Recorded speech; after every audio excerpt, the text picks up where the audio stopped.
And so I spend time working on that part to make the process as easy as possible. When I get up, I have a cup of coffee, sit down in front of my phone, check off a couple tasks and lead simple.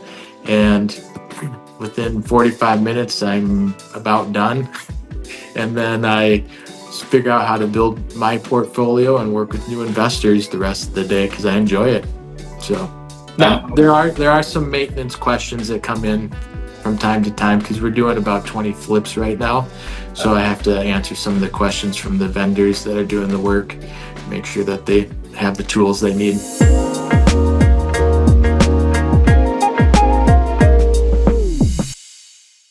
Today I'm speaking with Matt Luke. Matt is the owner of Luke Properties in Sioux Falls, South Dakota.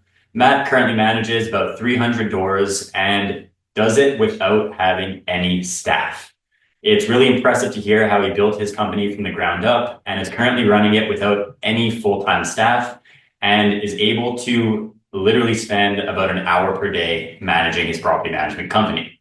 Matt has a lot of experience in terms of creating systems and scaling without requiring actual manual effort. So without further ado, let's get straight to it so you can start to learn from Matt. Yeah, thanks for having me on. When I was in high school, I remember thinking about investing into real estate, and I would drive around with one of my buddies in high school looking at rental property. We never pulled the trigger on anything, but it was interesting and fun. And then I read the book, I'm sure everybody has, Rich Dad, Poor Dad, and really got excited about real estate and started investing into property in my early 20s. And then just kind of blossomed from there. We grew our portfolio to a nice size, figured out how we wanted to manage the properties ourselves, and built a really great system to manage those properties. And then people started asking me to manage for them. I didn't have my license for property management at the time. So then I finally got enough pushes and nudges to take the plunge and get the property management license. And we've added a number of doors since I've done that. And just been a great experience and love real estate. Awesome. What year was it that you started roughly? So I started investing into real estate in about 2004 myself, and then I got my property management license just a year ago. Okay, so Yeah, fresh, and you're already at close to 300 doors. yeah, a little over 300 doors, correct. Okay, so we're definitely gonna have to go through that because being in it a year and managing 300 doors, it's super impressive. Yeah. So I guess how did that come to be? When you got your license, how many properties were you at that point? Was it all just the ones that you owned? Yeah, so I owned about roughly half myself.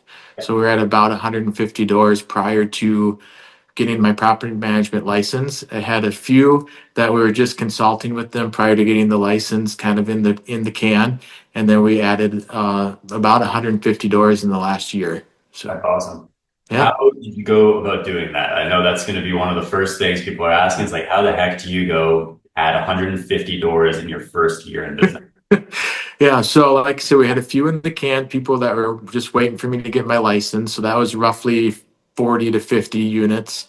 And then in addition to that, we're in a pretty small community, so I built a reputation in real estate, and we had a lot of word of mouth and referral, and some just outreach, some social media, some online marketing, but for the most part, it was just networking with people, shaking hands, and letting them know that we're now offering third-party management.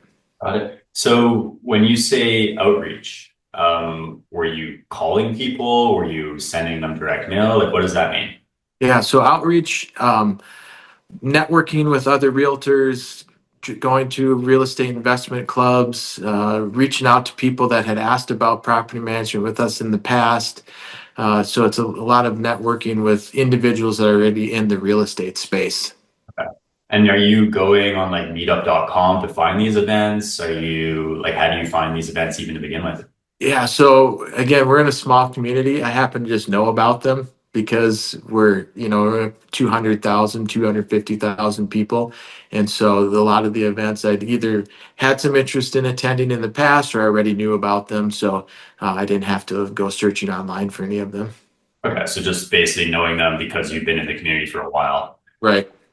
What would you say the biggest challenge has been going from you're only managing properties that you own to now you have 150 properties that you do not own. I imagine Right. a little bit of a difference there because now you kind of have other people you need to report back to. Right. Yeah. So I imagine that there'd be some struggles in communication because we're really particular about how we manage our properties. We want to make sure the maintenance is great. We want to keep up with the properties. We want the tenants to feel great about the maintenance. And I fear that the biggest struggle would be just getting communication back and forth with the owners on a timely basis for owner approvals, for renovations, for preventative maintenance. I was a little surprised that I thought we'd have a higher percentage of clients that we're working with that would be challenging. And that's not the case. I'd say about 95% of the clients we work with are great people and easy to communicate with. We still have about 5% that we're working through the expectations that we might have for property maintenance and communication with tenants versus where they were at previous to working with us. So that has probably been our biggest challenge is maybe that we're even just doing too good of a job for some people. Really? Okay, so I Right. guess the communication side and expectations as well. Yes. Kind of like what the sweet spot is there. Yes. Yep. So the biggest one is getting owner approvals on maintenance work, and even a lot of them that we've taken on need a lot of work just for preventative maintenance and for capital expenditures, and that work hasn't been done. And so when we come to the table and say, "Hey, here's an inspection report of the multi thousands of dollars of things that you haven't done in the past," it's a bit of a shock for some people. You are you setting with your owners like a limit in terms of okay, you can go ahead and spend whatever it might be, $300 Yeah. on my approval, or Yep. So right now we're at $500 on the not to exceed, and we've talked about building trust. And right now we're at a $500 limit for maintenance and not to exceed limit. And we've talked about building trust with those owners so that we can increase that limit, maybe even to $1,500 or $2,000. Because the reality is that if they have a water heater that goes out or a toilet or a furnace, do they really want us to call them and ask them for approval on something that has to be done anyway? yeah, I don't think they, yes, they want to know, but at the end of the day, the water heater's got to get replaced regardless of whether they approve it or not. So we're working towards that idea of building the trust to really increase that not to exceed maintenance limit so that we can just get things done, save time with the owners having to watch their email or check with us, and then get those maintenance issues taken care of faster for the tenants. okay. And so now you have around 300 doors. Those are all single family? So it's a mix between single family, multifamily, and commercial. Okay. Is it Mhm. primarily single family, primarily So multifamily? about 80% is single family, and then 15% commercial and or multifamily, and about 5% commercial. Got it. Mhm. And how many people are on your team right now? What does that look like? Because you obviously manage a fair amount of properties at this point. Right. So right now I'm the only person on the team. Yeah. That's how does that work? Yeah. So I have a really weird obsession with processes, technology, systems to create things that are scalable without adding employees. And so that's really my ultimate goal is to build and continue to grow and not have to add any employees to the business. And so far, it's working really well. What tools, systems are you using? Yeah, so when I first and before I get into anything with software, what I first do when I think about kind of how to create that process, I start with, and I had to write this down so I get it exactly right. The first thing I think about is, do we even need to do this particular step in our business at all? And I found a quote that said, possibly the most common error is to optimize something that should not exist in the first place. So oftentimes when something comes onto my plate or there's a process that we need to figure out how to get into our system, I think through, do we even have to do that step at all? And sometimes I go, you know what? Why do we even need to do that? And sometimes it's against the norm. Sometimes it's not the most common way that people are approaching things. But I like to think about, why are we even doing that in the first place? Then once I think through, okay, we have to complete this step, then I think about how can we optimize that the best way possible? What is the most streamlined and efficient way that that process can be completed, um, if we have to have that process in our system? And once I optimize that process, then I think, once that's optimized, how do I automate it? So can I use software? Can I use AI? Can I use a tool to automate that process without a human having to touch it at all? If I can't fully automate it, then my next thought is, can I outsource it? So can I use a vendor? Can I use a virtual assistant? Is there a way to push those manual tasks onto someone else? And that's my next step. If I can outsource it, then, or if I have to have a manual touch to it, then I create the standard operating procedures for that step, so that if someone is touching it, whether it's a vendor or a virtual assistant, or even myself, what are the actual steps that someone can read and then follow and not have to ask a question. And I actually test all those steps on my 15-year-old son. So if he can do it, then anybody can do it. Yeah. So those are kind of the steps that I go through in working through each part of the property management process. And instead of saying, you know what, oh, I got to go do this, I got to do this, I got to tackle that, I spend a fair amount of time up front going through my system and process to make sure that when that piece of our system is actually executed, it's done the most efficient way possible. Mhm. So you're definitely a systems guy from what I'm hearing. Hmm. Yeah, Can you give one example sure. of, Yeah, let's say, something from start to finish, just so we can see like how you're able to automate this yep, without having to hire staff? yep. So I'd say one really good one is our move-in process. Okay. So once we approve an application and we get a signed lease, I never talk to or communicate with a tenant in all the way through the move-in. So I've come up with emails that go out in a timed basis and text messages that go out on a timed basis between the time they sign the lease and they move in, with the exact steps that they need to follow to complete the move-in process. And yeah, once there's a signed lease, I don't even know when the tenant's moving in. It just automatically happens. Um, I, some of those steps include, um, the maintenance. We have a maintenance vendor that we use that is going to go check the property one final time. He already has that queued up from the turnover, and he makes sure there's keys in the lockbox at the property for the tenant, so I don't have to go put keys at they also do that. Maintenance vendor also does a move-in inspection with pictures and shares it with the tenant. So I'm using a vendor to do that part of the process. And yeah. So I've worked through all of those steps. It took a lot of time, a lot of effort. Anytime someone asks me a question in the move-in process, then I go back into that process, tweak the text or the email so that answers those questions, that I might have missed, or answers it more clearly. And I just did that over and over and over until we've pretty much eliminated any communication with the tenant on the move-in process. Got it. Interesting. And how big do you think you can scale without ever having to hire anybody? I think we'll be able to scale in, I don't exponentially. I don't think we'll ever need to hire anybody, as an employee on the team. How many virtual assistants are you working with? So right now I just have one, and it probably is under an hour a day of their time. Um, and yeah, just one, probably about an hour of time. Okay, so it's really just relying on external vendors for, Hmm.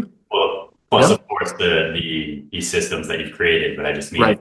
like Yep. where there's manual tasks that have to be done, you're outsourcing for that through vendors. Correct. Yes. Nice. Yep. So we use Lead Simple, as one of the tools. That's been a game changer for us because we can automate emails, text messages, and tasks in a process that are timed out with each one of the move in, the move out, delinquency. And so that's been not only is it kind of nerdy and I enjoy it, but it's been a game changer for us on the communication side. Yeah, I mean, Lead Simple will be right up your alley. Yes, definitely. Got it. I imagine running your business like this, you must have pretty good margins as well. Um, is that something, would you agree with that? Like, do you have very little, Yes. yeah, Yep. is it primarily So, profit? yeah, so our margins are great. The only expenses we have, again, are software and some outsourcing to vendors. We also implemented a resident benefit package as well too. So we're getting a monthly resident benefit fee from the tenant, and almost all of our hard costs or costs of goods sold into software and outsourced vendors for our property management business are absorbed by that resident benefit package. So any fee that that the owner pays to us for the management is pretty much 100% in profit. Awesome. The resident benefit package, is that something you're using an external vendor for? Did you create it yourself? Did you find a Yeah. company that Yep. specializes in that? Yeah, so we created it ourselves. I looked at using external vendors for that.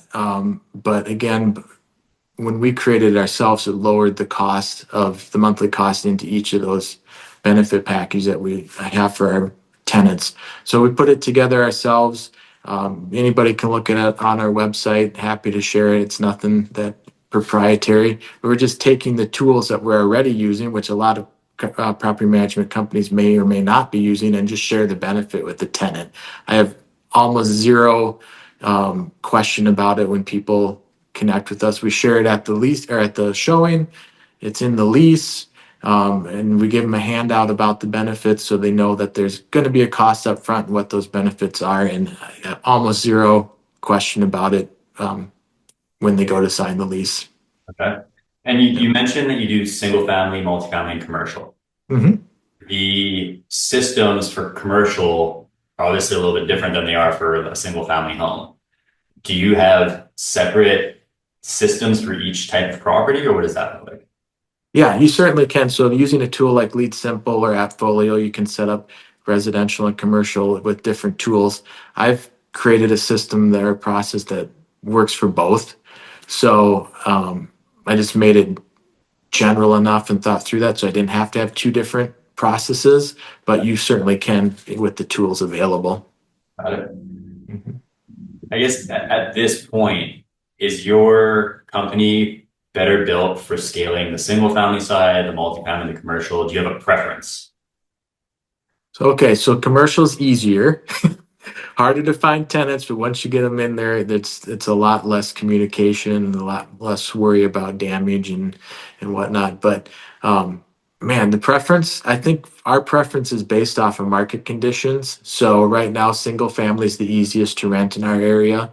And then like a C or B class multifamily is probably the next easiest to rent. So we're finding that the investors are kind of migrating towards that. And so that's what's bringing more opportunity to us. But as far as the different types of real estate that I prefer, I enjoy them all. So I can't really say that I have a preference of one over the other. But Got it. And in terms of clients that you work with, do you usually prefer working with like an accidental landlord, real estate investor that owns multiple properties? How do you yeah. do that? So the real estate investor is probably our easier client to work with since they have a little bit of experience already. Um, but helping that accidental landlord turn their property into an investment and then helping them grow that is one thing that we really focus on. And so that's very rewarding to me. The seasoned investor might already have some of those skills and knowledge, so it's maybe not as interesting to share that. But I really enjoy helping people build their portfolios. And that's one thing that we do too, is I offer the opportunity to meet with me at any time to help them learn about using their leverage to expand their portfolio. What are the things we need to do to make sure you can invest into future real estate as we move along? Really becoming that financial advisor for real estate. So they might have an advisor for stocks, bonds, and annuities. we're here to help them be that financial advisor for real estate. And not everybody thinks through those opportunities. That's how I built my portfolio. But even people that invest into real estate that haven't done that need those opportunities as well too. So we also give our owners and investors an investor portal where we push out opportunities that they can passively invest into, and we provide the asset management for those investment opportunities. If you are doing asset management as well. Mhm. Yes. Yeah. I have to do it for myself, so doing it for other people is not a hard thing to extend that offer for.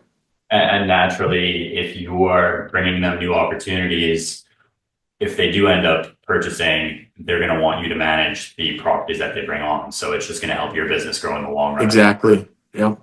So, Yeah, exactly. And we bring opportunities that where we become an equity partner as well too. And so we're managing that property, providing the asset management, which means looking at it from a little bit larger scope, helping with taxes, insurance, mortgage, making sure tax returns are getting done. Are the LLCs set up correctly? Do we have the right insurance in place? Do we have the right pricing for insurance? What kind of CapEx things can be completed to provide a better value to the property? And not every owner has that experience. I've learned that for myself as my own portfolio. So it's fun to be able to offer those additional services for the clients that we work with.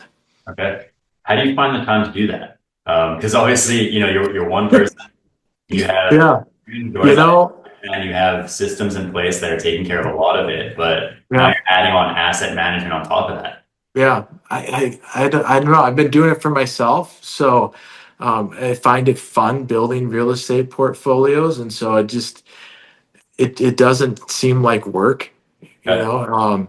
But I also my goal is to help people be able to build their real estate business so they can reduce the amount of time that they have into it. We met with a gentleman last week. He has 17 rental properties, and he's doing all the work himself, and he's doing the maintenance himself. He's trying to retire.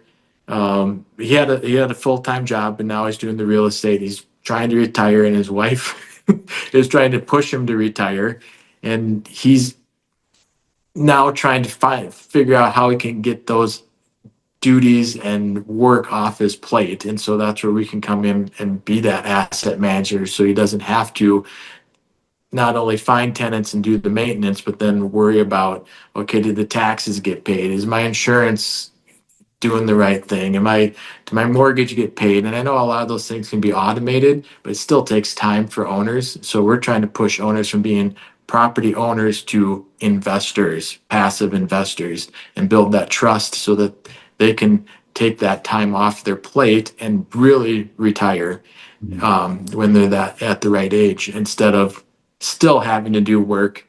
Because even if you have a property manager, you need to manage the property manager, and you need to make sure all the rest of the asset management is being completed. And I've been finding it fun helping people move away from having to just own property to becoming a true investor. 100%. So, like, what does a typical day look like for you right now? I mean, you obviously have a lot going on. Is there Yeah, stress in your day right now, or is it yeah. kind of So what is I that? spent when I started the third party property management, I spent a couple of years just really building our systems. And there's still tweaks. There's always tweaks. In fact, we work with Property Meld. I just went through a webinar here that they have a new inspection tool coming out that's going to sync and make even one more step easier for us. And so I spend time working on that part to make the process as easy as possible. When I get up, I have a cup of coffee, sit down in front of my phone, check off a couple tasks and lead simple, and within 45 minutes I'm about done. And then I figure out how to build my portfolio and work with new investors the rest of the day because I enjoy it. So And now there are some maintenance questions that come in from time to time because we're doing about 20 flips right now. So I have to answer some of the questions from the vendors that are doing the work, make sure that they have the tools they need.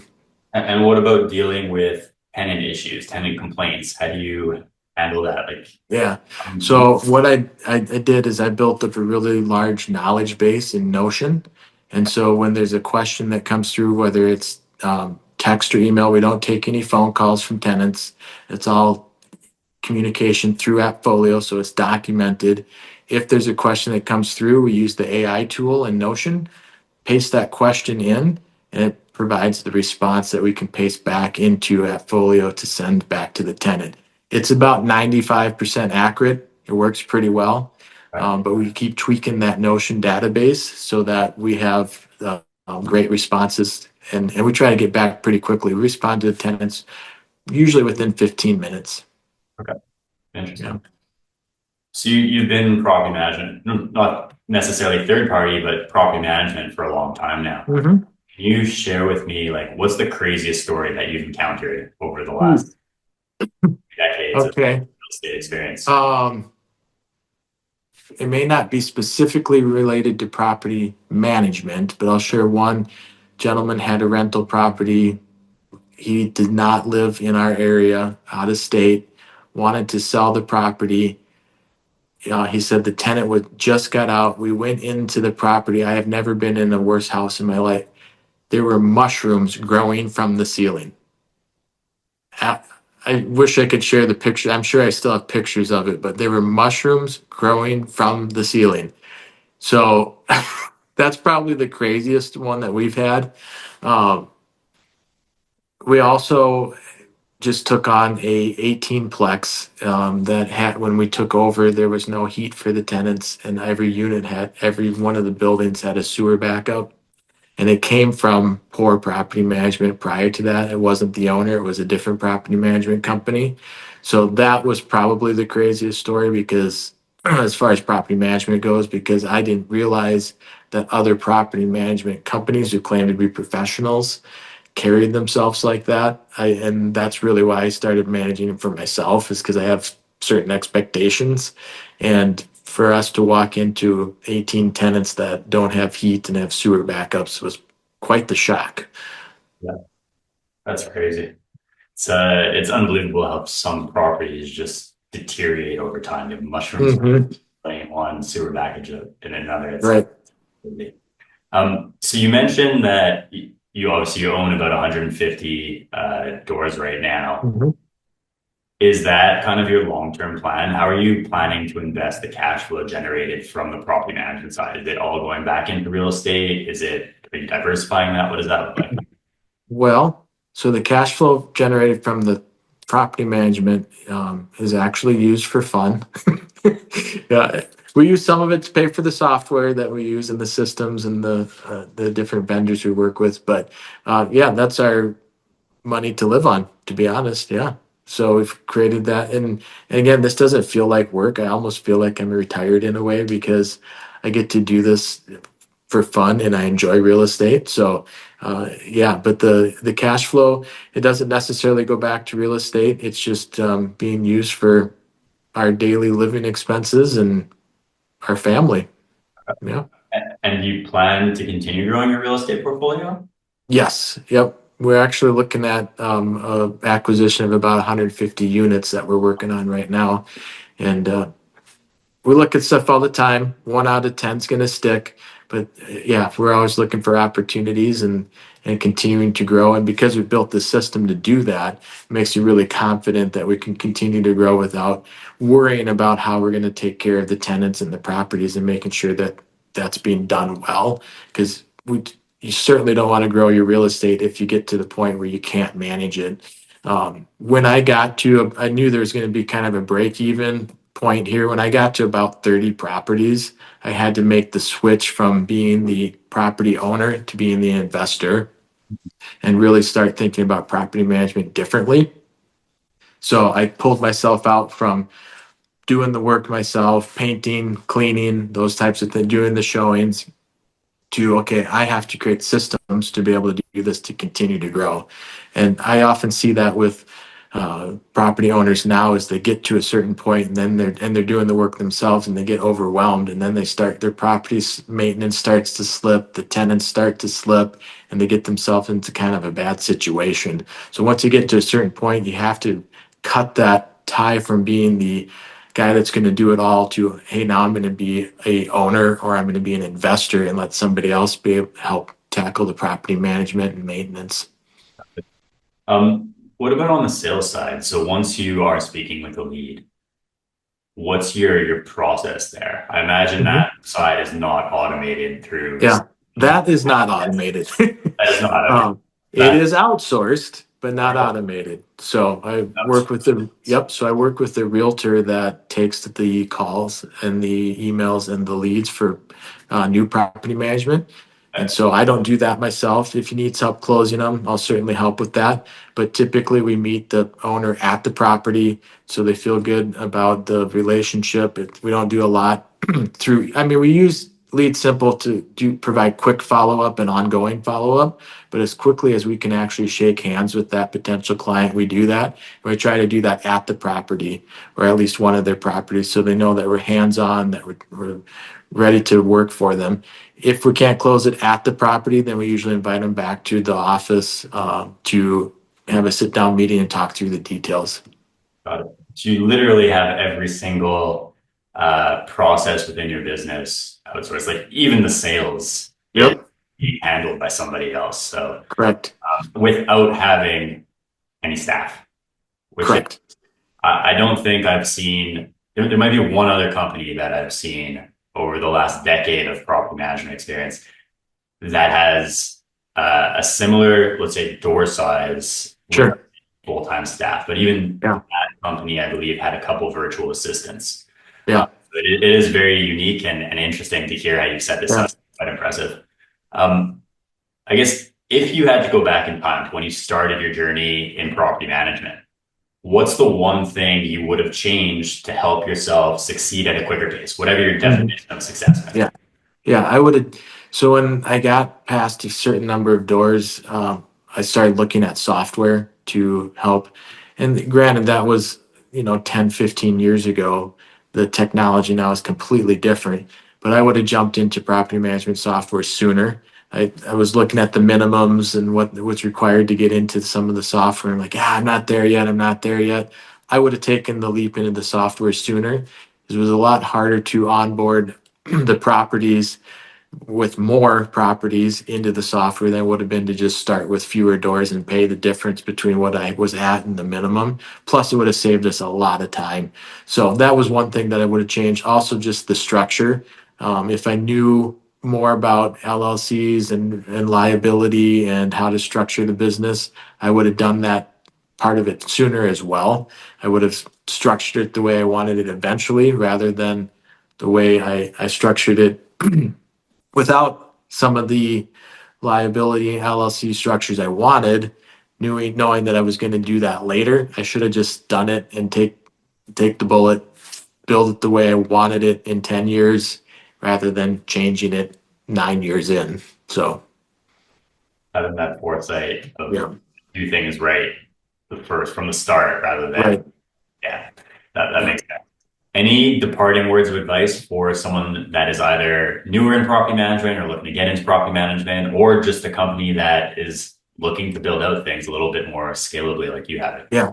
So I'm really passionate about systems and processes. So my advice would be when you have something come across your plate, think about how you can solve that in the most efficient way possible rather than just solving it right away. So if you have a tenant that reaches out and has a question, or you got a vendor that has a question, think, okay, why do they have that question in the first place? Maybe they weren't aware of that information and I should have shared that. And if I can't preemptively solve those questions or answer those questions, how can I provide that information in a templated or efficient way that I don't have to do it again later? So I never respond to an email to a tenant or a vendor without first creating a template that can be used again. So I'm always trying to do things built rather than working in the business, work on the business and creating things that take a little time up front, but then save you a lot of time down the road. Yeah, great advice. Thanks so much for sharing everything with me. Appreciate it. For anyone that wants to connect with you, what would be the best place for them to reach out? Yeah.